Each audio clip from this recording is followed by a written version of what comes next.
I started this company. You know how much I sacrificed? So, we all know William Dafoe. He played craziest of the super hard to do brown highlight haircut style wearing villain Norman Osborn. Also, so did that guy from the Muppets, but come on, how can you not feel for those ocean blue eyes? Ah, poor baby.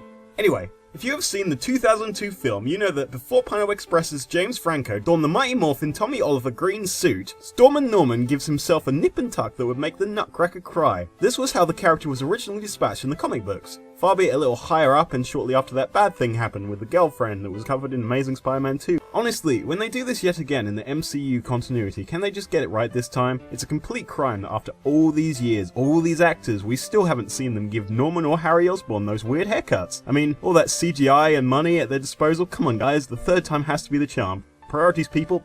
Jeez. You see, the ending to one of Spider-Man's greatest foes was executed so perfectly it would be considered a crime among the Marvel writers of the time to even think about bringing back the man with a haircut of 1,000 shades. So obviously in the decades that brought you classics like the blue and red Daredevil, a billion Superman imposters, fake Thor who wasn't a robot, and even an evil Batman, the old favourite was dug up as a distraction to cover up a string of over-the-top plots, insane characters and wacky clones. But not that clone. Ah yeah, this clone baby. You know the one. Even with the multiverse recently blowing up, being put back together Game of Thrones style by Fantastic Four, Bad Guy, Doctor Doom, then resetting in all new, all different Marvel, Norman still shows up in Dark Knight Returns Two-Face cosplay at the end of the all new, all different Spider-Man number 3. So why did they kill him off in that movie? And the other movie? That's not true to the comics. What the f- It's kind of like a thing among comic readers and even most comic writers to have the what happens in Bangkok stays in Bangkok attitude about all that stuff that happened in the 90s. We were drunk, we were young, seemed like a good idea at the time. Look, I don't know who I slept with, but we love you just like our own. However, as much as they want us to forget about all those silly stories, to quote Nero from Star Trek 2013, "It has happened! I watched it happen! I saw it happen! Don't tell me it didn't happen!" So yeah.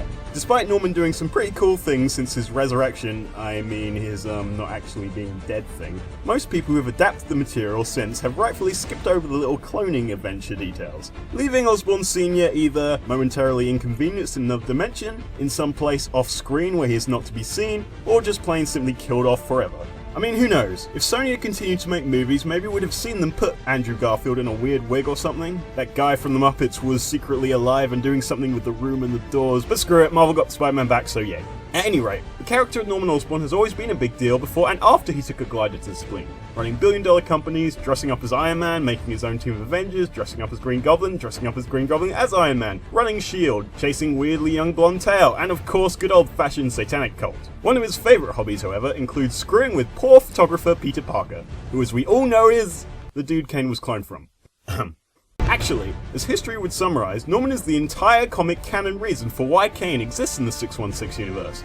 After waking up in the morgue, rather than seeking out the superhero who put him there, he instead decides to go to Europe, which makes sense I guess. After becoming a human swish kebab, he completely moves on and has no unresolved feelings whatsoever about the whole world thinking he is dead. That is, until, not unlike himself, he notices that New York is full of people lusting after Spider-Man's jailbait dead girlfriend Gwen Stacy.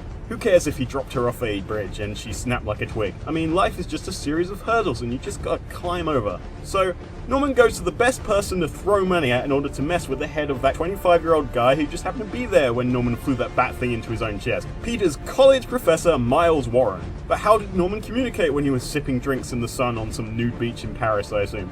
Well, a dude named Scryer, who later turned out to be many dudes named Scryer, was conducting Norman's business with Miles Warren. Because Peter, needed to pay for, I don't know, dating some girl who had no interest in a creepy college professor. Osborn willed the creation of Spider-Man's clone, which would eventually make Peter question his own identity and steal his very life from under his webbing. Of course, the original plan completely backfired, with the second Spider-Man thought dead for 5 years, 19 years in our time, as well as Norman having no knowledge that even before Miles had created that clone, he had also made one that bared the mark of Kaine.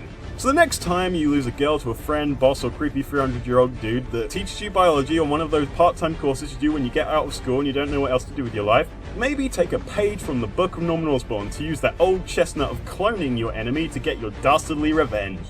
Or just get over it and find someone else. Either is good. We're selling the company. What? The board expects your resignation in 30 days. Oh, Max. Please. Norman.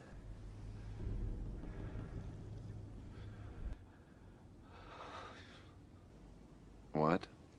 The board is unanimous. What?